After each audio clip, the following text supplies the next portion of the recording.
Bienvenue sur la chaîne des Red Flagueuses, le podcast qui vous aide à comprendre les situations et les systèmes toxiques et à essayer de les éviter à la lumière du féminisme et des expériences des invités et de votre hôte. Bonne écoute!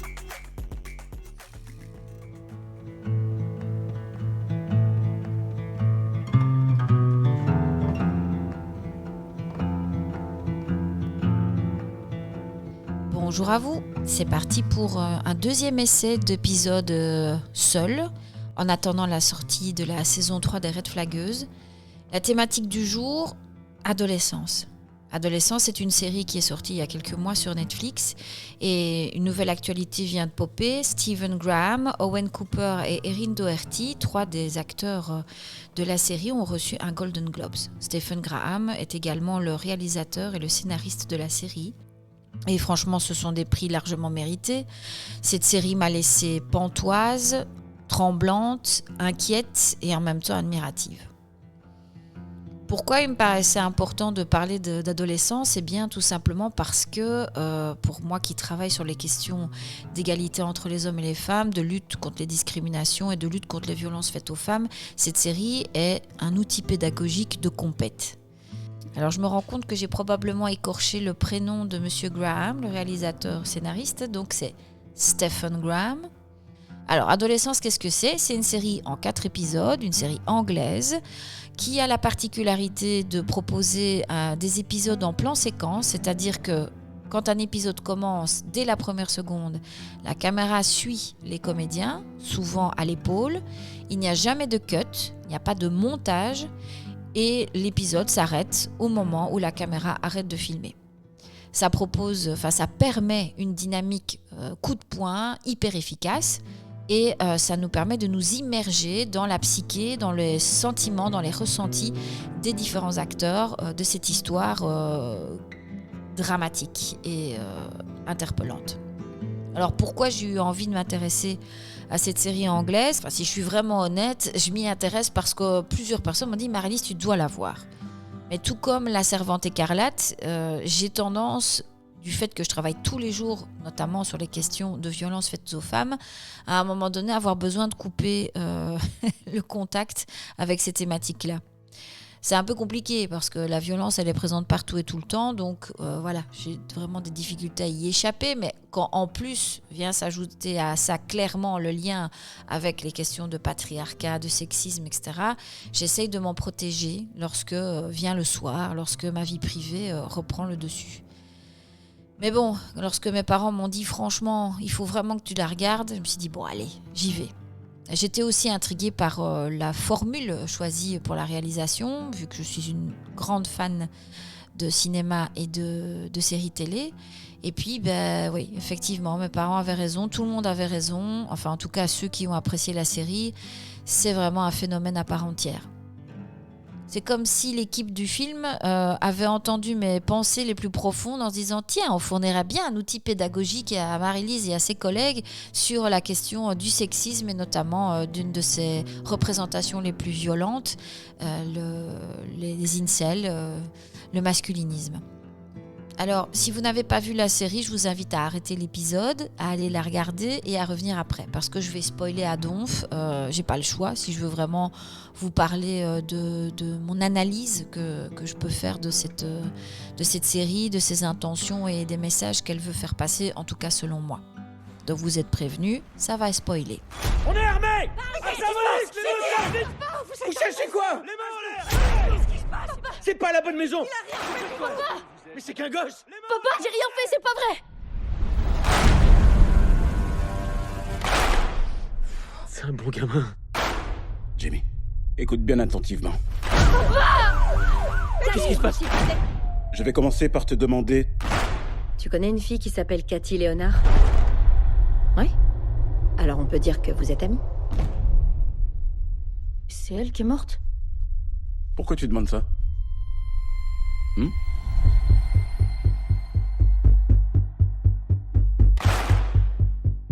Tu crois que c'est possible qu'on parle un petit peu de ton père? J'ai rien fait, je suis innocent! Toi aussi, Eddie, t'es un père génial. Il n'est pas déclaré coupable, il est juste accusé.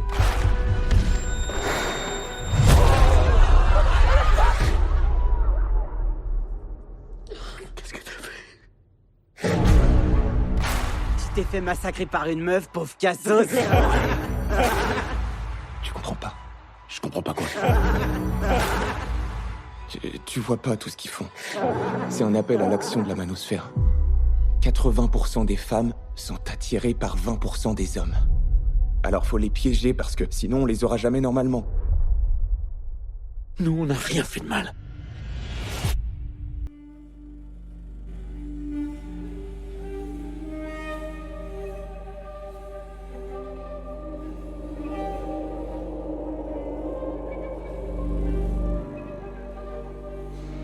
Le point de départ de ma réflexion, je vais l'ancrer dans le 3e épisode de la série, celui qui est consacré à l'entretien entre la psychologue et le jeune garçon. Donc pour rappel, ce jeune homme est accusé de meurtre, donc il s'appelle Jamie, il est accusé du meurtre de Katie.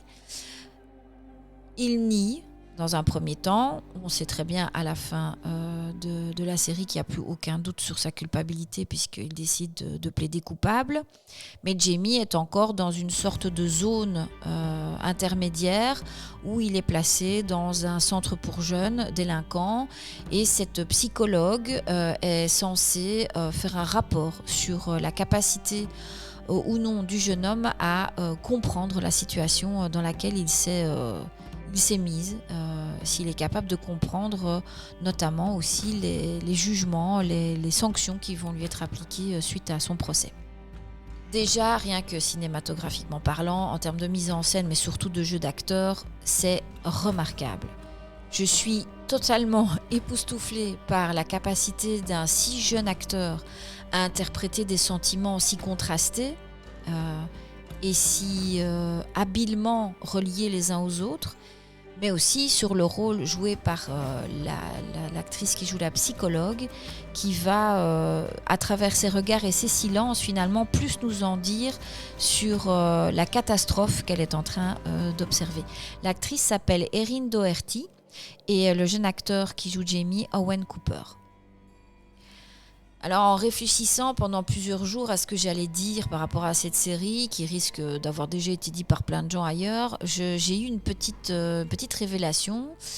C'est souvent en faisant autre chose qu'on finit par repenser à des messages fondamentaux, à des choses capitales et qu'on finit par les voir d'une certaine manière. Et je fais le lien entre cette série et une situation que moi-même j'ai vécue adolescente et que je pense beaucoup de femmes de mon âge ont vécu. Donc je l'ai déjà dit dans l'épisode précédent, j'ai déjà répété à plusieurs reprises, j'ai 46 balais, je suis née dans les années en toute fin 70, en 79, donc mon adolescence, je l'ai vécue dans les années 90. Et le contexte des années 90, c'est le contexte parfait du concept que maintenant on commence à bien découvrir, à bien connaître sur les réseaux notamment, c'est la Pick Me Girl. Et pour moi, la question de la Pick Me Girl rejoint la question des incels et du masculinisme, en tout cas tel qu'il est représenté dans la série. Petite précision, la Pick Me Girl, c'est un terme anglais qui désigne une jeune femme qui veut être choisie, particulièrement dans un groupe d'hommes. On pourrait parler aussi du syndrome de la Schtroumpfette. Alors, c'est ce que me dit Wikipédia, mais je peux aussi ajouter que selon moi, ce terme peut désigner le fait qu'en tant que femme, on va tenter de plaire aux hommes par tous les moyens et d'être finalement celle qui sera choisie dans une compétition qu'on s'imagine et ou qu'on crée véritablement avec les femmes de notre entourage, le groupe dans lequel on évolue. La Pick Me Girl va avoir tendance à lisser son image de telle manière à rentrer dans les attentes qu'elle imagine ou que la société lui a bien transmises des hommes.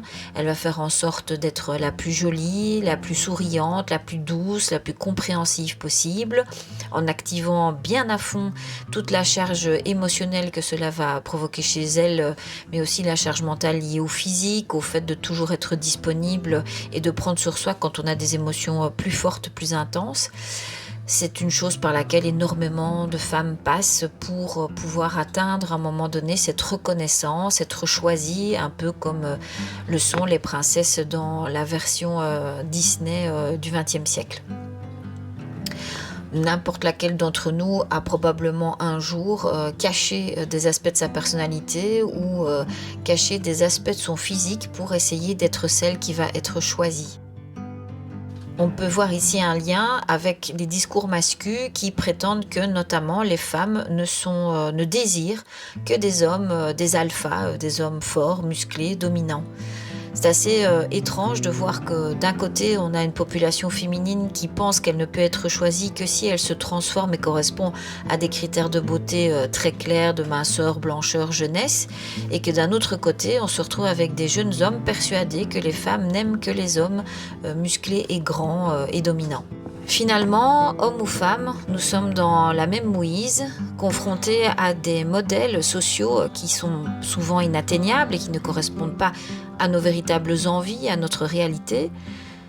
Mais ce qui est très intéressant à travers cette série, c'est qu'elle souligne la différence de réaction entre la population féminine et la population masculine. Évidemment, ici, je ne dis pas que ça représente l'ensemble des comportements masculins ou féminins, mais c'est très intéressant de voir comment Jamie va réagir au sentiment d'isolement, de rejet, d'ostracisme qui est le sien, et comment, en général, les femmes réagissent par rapport à ce challenge d'être celle qui est choisie. Il y a un moment clé qui m'a fait réfléchir à cette question de la pick me girl, c'est le moment où Jamie, en toute fin d'épisode, explique que finalement il ne comprend pas pourquoi sa victime n'a pas accepté de manière enthousiaste de sortir avec lui et d'avoir éventuellement des relations sexuelles parce qu'elle n'avait pas de poitrine et qu'elle devait quand même, d'une certaine manière, accepter de sortir avec Jamie qui lui faisait l'honneur finalement d'avoir de l'attirance pour elle et de vouloir la prendre comme compagne. En tout cas, c'est comme ça que moi j'ai compris cette scène. C'est la scène qui m'a foutu le plus les jetons parce que c'était pour moi toute l'expression de la chosification des femmes, de la chosification des individus en général, mais particulièrement des femmes. Comme si nous étions une voiture à option. Et comme on n'a pas l'option airbag, vous m'excuserez le lien un peu vaseux, eh bien je me suis rendu compte j'ai vraiment eu à ce moment-là un sentiment de... Je voudrais vous parler de froid, mais je cherche le terme exact. J'étais à la fois perdue et terrorisée par la façon dont certains êtres humains, encore à l'heure actuelle, et de manière encore très importante, perçoivent les femmes comme étant un bien de consommation qui doit rentrer dans une sorte de cahier des charges avec des petites cases à cocher. Le mot case, je le ressors souvent, je sais aussi, mais pour moi, il est vraiment l'expression de cette espèce de checklist qu'il faut remplir pour être la bonne meuf. Donc, quand Jamie se sent offusqué de ne pas être choisi, alors que finalement, il n'est pas si mal que ça, eh bien, ça résonne en moi. Dans cette scène, avec Jamie, il y a un double rapport qui est extrêmement complexe. Il veut plaire, il veut être aimé, et en même temps, il applique aux femmes, notamment, un modèle extrêmement strict et dénué d'humanité, de corps qui doivent correspondre à un critère. On a face à nous, en fait, toute l'expression du bordel interne que doit être celui d'un jeune garçon qui est exposé à des messages contradictoires en permanence. Il doit être viril, il doit être puissant, il doit montrer qu'il a de la prestance, qu'il domine, tout en étant lui-même d'une fragilité extrême et qui n'est pas due au fait qu'il est Jamie lui. Non, mais c'est simplement dû au fait qu'il n'a que 13 ans. C'est un enfant. On est en plus dans une société occidentale où le contact avec les responsabilités, a priori, est assez retardé. Il est normalement encore dans une bulle de protection où il est censé pouvoir un peu chercher qui il est, évoluer à son rythme. Mais non, Jamie est dans une sorte d'accélérateur où on lui demande de correspondre à des critères inaccessibles à un âge où on n'a pas à faire ce genre de choses. Et le fait aussi d'être sans arrêt exposé à un rapport au corps complètement capitaliste, c'est-à-dire des corps performants, des corps parfaits, des corps bandants, des corps vendeurs, son rapport à l'autre devient complètement détruit, est complètement déformé pour être dans un rapport extrêmement sensible, extrêmement lié à ce qu'il ressent, mais en même temps d'une froideur absolue. Je veux te comprendre. Oui, vous voulez comprendre ce que je comprends de ce que je comprends, c'est ça? Oui. Avec l'autre psy, c'était beaucoup plus facile. Ok. Il y avait rien de chelou. Il voulait juste vérifier Il va si y je avoir comprenais deux bien ce avis que j'avais fait. différents, Jamie. Oh merde, putain, non, fais chier, c'est pas ce que j'ai voulu dire. C'est vous qui mettez des mots dans ma bouche. Sérieux, c'est comme un putain de piège ce truc. Vous êtes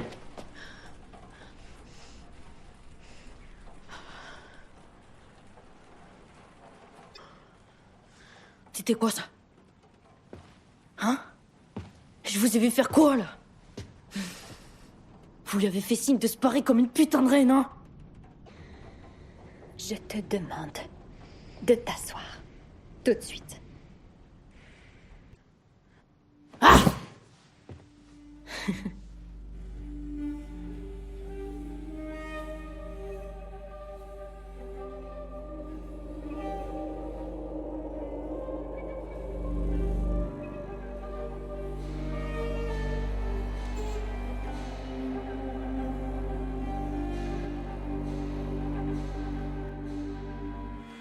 La différence entre ce que moi j'ai pu vivre adolescente en étant exposée sans arrêt à des modèles de beauté parfaite et à me remettre en question sans arrêt, c'est la réaction.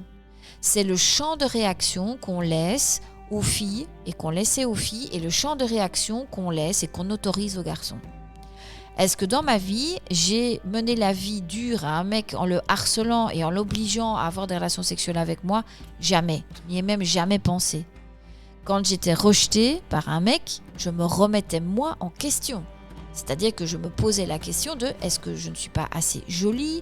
Est-ce que je ne suis pas assez intéressante? Est-ce que j'ai trop parlé? Est-ce que j'ai trop de personnalité? Est-ce que je l'ai assez complimenté? Je remettais en question qui j'étais. Mais jamais dans ma vie, je n'ai pensé à débarquer chez lui avec une mitrailleuse pour le tuer. Pour moi, là est la différence.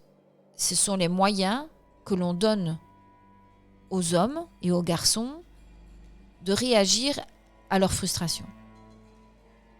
Dans les milieux masculinistes, il y a une autorisation qui est donnée aux hommes, mais pas que dans les milieux masculinistes, pour être clair, à réclamer vengeance, à réclamer réparation, et finalement à imposer à la personne qui aurait refusé de tomber amoureuse, refusé une activité sexuelle avec eux, qui ne se serait pas intéressée à eux, à lui laisser une marque indélébile parce qu'elle n'a pas obtempéré et qu'elle n'a pas accepté toute l'éblouissante personnalité et beauté de ces mecs.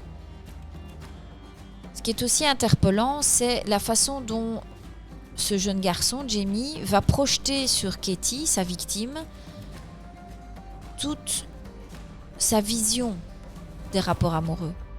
Il ne peut pas concevoir que Katie l'ait rejeté parce qu'il est problématique dans son comportement, parce qu'elle, par exemple, elle n'est aussi pas prête, parce qu'elle n'a pas envie d'avoir un petit copain, parce que simplement elle ne veut pas de lui, mais comme elle ne voudrait de personne. On ne sait pas vraiment ce qui se passe dans la tête de Katie, à part le fait que elle a quand même un gros problème avec les comportements des garçons en général. Mais en tout cas, je ne sais plus, je ne vais pas m'avancer sur ce que Katie pense du personnage de Jamie de manière précise, parce que ça c'est un peu moins clair dans mes souvenirs.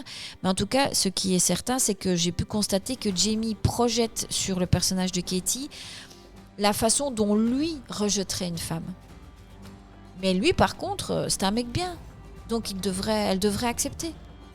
C'est quelque chose de complètement dingue, mais quelque chose de régulier. Souvent, quand on est frustré et en colère, on projette sur les autres nos propres peurs, nos propres espaces sombres.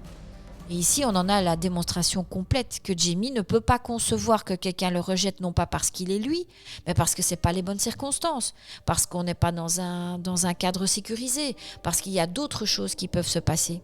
En fait, les masculinistes refusent aux femmes une existence à part entière, refusent aux femmes une personnalité, des rêves, des cauchemars, des envies et aussi probablement une part de violence.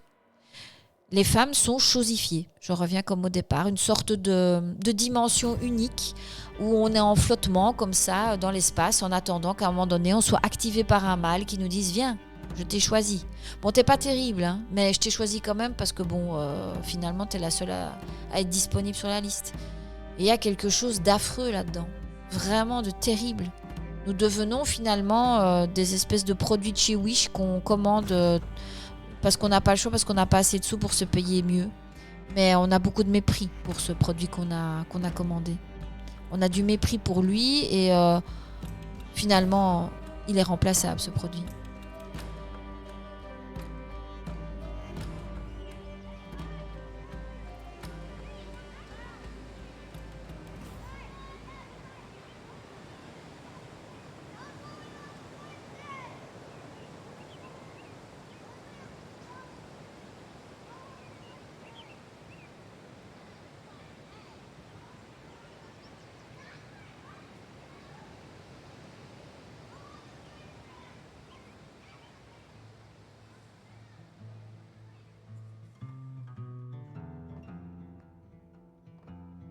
Un autre lien que je ferais en dehors du personnage de Jamie et de sa façon de concevoir les femmes comme étant un produit de consommation, finalement, c'est aussi la figure du nice guy.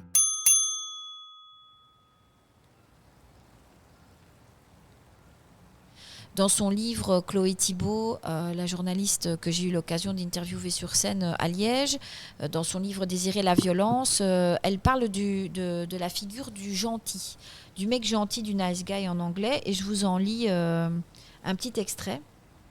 Parce que pour moi, c'est aussi ça résonne avec ce qu'on peut vivre, notamment sur les applications de rencontres, et avec la façon dont le personnage de Jamie fonctionne.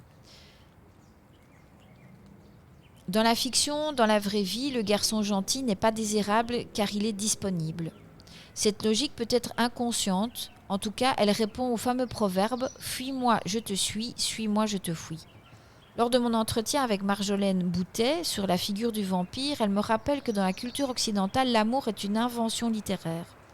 Une idée se développe selon laquelle, pour que l'amour soit véritable, il doit franchir des obstacles. Cela vient des récits chevaleresques de l'amour courtois qu'on retrouve dans les contes de fées et dans les romances.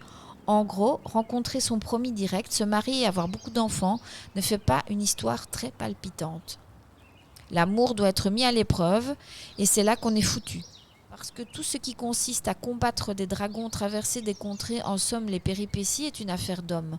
Pour les femmes, la seule grande aventure qui puisse leur arriver, c'est l'amour. Alors elles doivent se créer leurs propres péripéties et pour qu'il y ait du désir, il faut qu'il y ait distance et obstacles. Le profil du bad boy est celui qui est lointain, celui qui se refuse. Il est intéressant parce qu'il est inaccessible. Avec le mec gentil, c'est trop facile. La conquête amoureuse, ce n'est pas quelque chose qu'on met dans la tête des hommes seulement. A priori, en opposition à des séducteurs, dragueurs, forceurs, agresseurs, il y a ceux que nous croyons formidables, les nice guys. Dans How I Met Your Mother, il s'agit de Ted Mosby, dans Friends de Ross Geller, dans Gossip Girl de Dan Humphrey, etc. Mais à en croire la journaliste Pauline Ferrari, dans ces mecs sympas sont des modèles de masculinité toxique cachés, des mecs qui paraissent gentils, bien en société, qui semblent avoir de bonnes intentions et en fait pratiquent des techniques de manipulation et de contrôle de la femme qu'ils ont en face d'eux en utilisant l'argument « je suis gentil donc je ne comprends pas pourquoi elle ne couche pas avec moi ». Au-delà des communautés masculinistes, c'est très ancré chez les mecs qui ont grandi avec ce type de modèle et ils ne comprennent pas pourquoi, alors qu'ils sont gentils, ça ne marche pas avec les filles. Selon la spécialiste des mouvements masculinistes, la figure du nice guy a notamment justifié la vision du monde des incels, des célibataires involontaires, rancuniers qui vont jusqu'à promouvoir la violence envers les femmes. Une idée a infusé de manière terrifiante dans la pop culture sur le fait qu'il y ait d'un côté les gentils puceaux et de l'autre les méchants quarterbacks.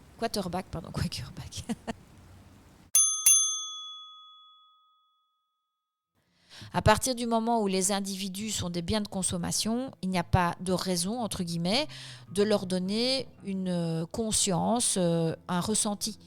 Ils sont des objets. Je sais que je me répète peut-être par rapport à ça, mais le fait que Jamie soit en capacité d'utiliser la manipulation et l'utilise de manière éhontée pour essayer d'obtenir à la fois l'amour de sa victime Katie, mais la reconnaissance de sa psy et, in fine, la reconnaissance de son père, puisqu'il y a aussi cette question-là, c'est la place de sa relation avec ses parents, et notamment avec son père, eh bien, c'est bien montré quelle perversion est entrée dans les relations sociales entre les individus, au point que on apprend aux garçons à utiliser, notamment sur les réseaux sociaux, des techniques de manipulation pour obtenir les faveurs d'une femme. Ça veut donc dire que de nouveau, quand on se considère comme un nice guy et qu'on se sent frustré, on ne tient absolument pas compte de l'ensemble des éléments qui vont faire qu'une femme, dans une relation hétéro, va dire non. On ne va pas creuser. D'ailleurs, je pense qu'il y a très peu d'hommes qui se font rejeter et finalement de femmes aussi qui posent vraiment ces questions. Tiens, qu'est-ce qui dans mon profil ou mon comportement a fait que tu n'as pas envie d'enclencher ? Non. Tout de suite, on prend une position de vexation en mode elle me rejette alors que je suis finalement quelqu'un de bien et c'est pas possible. Et pourtant, j'ai été polie. Mais c'est le minimum en fait. C'est un peu comme le gars qui s'enorgueillit et qui se fait féliciter par sa femme quand il passe aspirateur. En fait, les comportements de base de respect, c'est la base normalement des relations humaines. Mais non, on va en faire une option de comportement pour obtenir finalement ce qu'on cherche à obtenir. Et ça, c'est profondément inquiétant de nouveau, mais tellement présent. Mais ici, il faut se rappeler quel est l'objectif et à qui profite le crime. À partir du moment où j'utilise un masque pour obtenir uniquement ce qui me convient et surtout ne pas m'investir au-delà de ça, là, on est dans autre chose. Et c'est un phénomène qu'on peut repérer. Il y a des formateurs incel, des formateurs masculinistes qui apprennent aux garçons que finalement être poli avec une fille, lui demander comment elle va et l'écouter parler, c'est une méthode de manipulation pour obtenir ce qu'on veut. Mais vous imaginez, enfin je suppose, c'est pas compliqué pour vous, c'est pas très compliqué, mais dans quel bordel les relations humaines sont plongées. Imposer un mode de fonctionnement sociétal comme celui-là à un enfant de 13 ans, on voit le résultat que ça donne. Il n'a pas les garde-fous nécessaires pour faire le tri. Et ce qui est génial avec cette série, c'est que de voir Jamie chercher quand même la reconnaissance de la psy et finalement celle de son père, ça montre que aussi tout ça, ça ne marche pas sur les individus. Au mieux, ça les détruit. On propose un modèle de fonctionnement à un enfant qui promet finalement la réussite et le fait simplement d'être reconnu par les autres. Parce qu'au-delà de ça, comme d'habitude, les agressions sexuelles, les meurtres à connotation sexuelle ou pour des raisons amoureuses, entre guillemets, c'est jamais vraiment une question d'amour. En tout cas, pas directement. C'est une question de contrôle et de pouvoir. Jamie pense qu'il ne peut être aimé que s'il a du pouvoir sur sa vie, que s'il a du pouvoir sur les circonstances qui s'imposent à lui. Il essaye de reprendre du pouvoir sur sa vie en essayant de gagner la reconnaissance de ceux qui ont son âge, de ceux qui ont de l'influence dans son cadre scolaire. Mais savoir si vraiment il est amoureux de Katie, finalement, on ne le saura jamais. Il est attiré par elle quand même, mais on a l'impression que... Enfin, moi, je ne sais pas si vous vous rappelez, ça me fait penser à autre chose, mais les premières fois où on nous confrontait à la drague, au fait d'avoir une petite copine, quand on voit un tout jeune couple s'embrasser, il y a quelque chose de tellement pas naturel chez pas mal d'entre nous, où on est droit comme des piquets en train d'introduire notre langue dans la bouche de quelqu'un d'autre, mais en fait, on ne sait pas comment prendre la personne dans nos bras, on ne sait pas comment la caresser. Il y a quelque chose de très théâtral, de très codifié dans ce qu'on est en train de faire, mais est-ce que c'est vraiment sincère? Est-ce que c'est vraiment nous? On essaye en partie, parfois, de jouer le jeu de la grammaire de la séduction adolescente pour pouvoir avoir une place dans ce groupe adolescent. Et c'est ce que Jamie essaye de faire, sauf que il a une solution un peu trop radicale à la fin.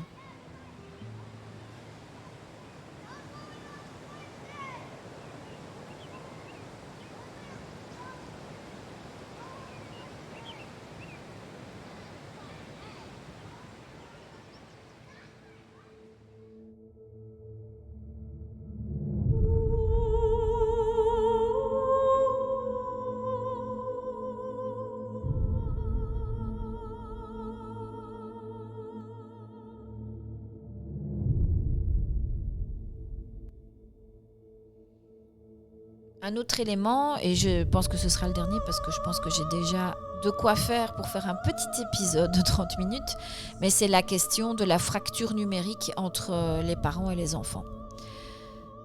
Je m'en rends bien compte.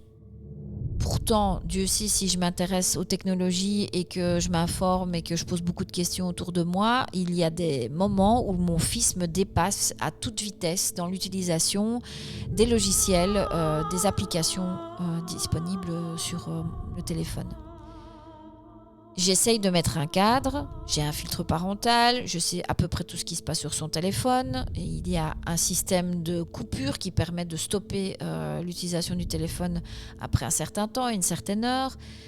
Mais en même pas un mois, mon fils fait du montage vidéo de manière plus efficace que ce que je n'ai jamais pu faire dans ma vie.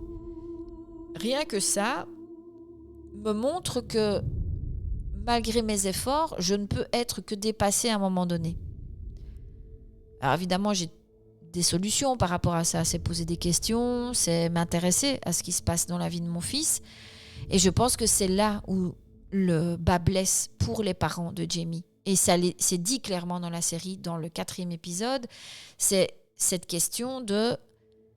On lui a acheté un ordinateur, il a commencé à passer des heures dessus, et puis voilà. Le père et la mère ont décroché à un moment donné et ont finalement confié leur enfant à la garde d'Internet. Et c'est tellement humain. Nous sommes sous pression permanente dans notre travail, on nous demande de faire encore plus avec moins, donc on rentre épuisé, on ne comprend pas tout ce qui se passe, on ne peut pas tout savoir parce que l'information s'est multipliée. On essaie de garder son énergie, on essaye d'affronter parfois des difficultés hors famille, des problèmes de fric, des problèmes de santé, des problèmes d'inquiétude par rapport à nos avenirs individuels et collectifs. Et à un moment donné, ben oui, on a des espaces de paix et de repos parce que nos enfants sont en fait gardés parfois par Internet, par la télévision avant, c'était un peu ça. C'était la télé qui nous gardait pour permettre à nos parents de souffler parfois. Et puis ben ici, maintenant, c'est Internet. Sauf qu'Internet, c'est beaucoup plus dangereux, évidemment, encore que la télévision, qui était déjà vue à l'époque comme étant parfois vecteur de beaucoup de conneries. Et ça, probablement que ça l'était. Mais là, ici... Le fait que nous sommes des millions à utiliser ce média, eh bien, il y a parmi les utilisateurs et les utilisatrices des gens déséquilibrés, pas cool, dangereux, qui se défoulent en fait à travers les réseaux et emportent dans leur rage les enfants qui n'ont pas encore les outils pour prendre distance avec eux. Et je pense que cette série, et je pense qu'il y a une réaction, si je me souviens bien, d'une partie du système scolaire anglais en voulant mettre en place vraiment des ateliers de discussion sur la question du harcèlement en ligne. Mais il y a encore un travail énorme à faire par rapport à ça. Il n'y a pas assez de moyens et il y en aura encore moins avec les politiques actuelles pour pouvoir encadrer au mieux les enfants et leurs parents pour éviter que viennent s'immiscer entre eux au sein de leur famille, la haine de l'autre. Et puis, il y a aussi les parents qui eux-mêmes ont une utilisation problématique des réseaux sociaux, soit de manière trop intensive, et qui ont accès et rediffusent des informations non vérifiées, parfois à caractère extrémiste, raciste, homophobe et sexiste.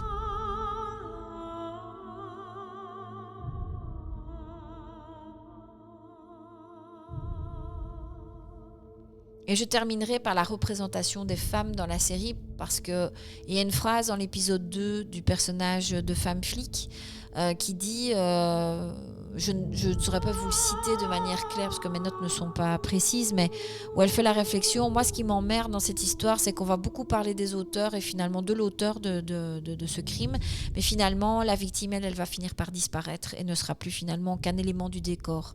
Et c'est tellement vrai. Quand on observe la série, qui a le rôle principal? C'est un garçon. Qui a finalement le rôle le plus touchant? Un père et son fils. Et je ne pense pas que ce soit anodin. Le fait que les femmes soient assez satellitaires dans la série montre aussi la place qu'on laisse aux femmes encore à l'heure actuelle dans la série. Qui mène l'enquête? Un homme. Qui est le chef de famille qui finalement a le plus de pouvoir dans cette famille, c'est le père, clairement. On voit que la mère le soutient, l'accompagne, qu'elle essaye de faire attention à son ressenti, qu'elle propose des solutions. Mais la façon dont c'est filmé et la façon dont l'acteur interprète son personnage et la possibilité d'action qu'on laisse à son personnage, c'est lui qui est central, c'est l'homme de nouveau. Et je ne pense pas que c'est un rapport misogyne à l'histoire. C'était aussi pour montrer que du côté masculin, il y a des enjeux énormes qui se jouent. Mais c'est pour montrer aussi à quel point, à chaque fois, les histoires et l'histoire ramènent les femmes en périphérie. Et c'est vraiment quelque chose qui m'interpelle très fort.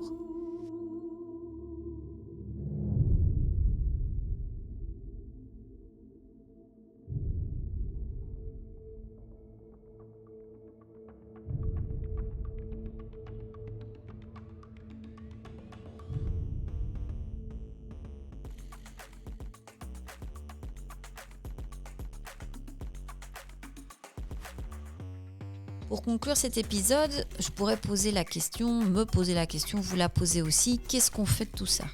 Qu'est-ce qu'on fait de ce sentiment d'impuissance, d'une certaine manière, qu'on peut ressentir par rapport à la question des masculinismes, puisqu'il y a plusieurs courants, mais qui se regroupent tous vers ce même point de rassemblement, celui de la haine des femmes. Eh bien, moi, je vous évoquerai 2 choses. D'abord, la prévention, grâce notamment à l'EVRAS. L'EVRAS, donc c'est l'éducation à la vie relationnelle, affective et sexuelle. Ce sont des cours, des animations qui sont données dans les écoles. Alors le minimum c'est 2 heures en primaire et 2 heures dans le secondaire. Les écoles font un peu comme elles veulent autour de ce minima et certaines écoles investissent beaucoup plus dans du temps consacré à ces questions de relations entre les individus au sens large. Ces animations abordent des questions telles que le fait de se sentir bien au sein de sa classe, de savoir si on est en sécurité, si on a des safe places, si on respecte bien le consentement des individus. Ça aborde aussi des questions spécifiques comme la contraception, comment on fait pour lutter contre le harcèlement.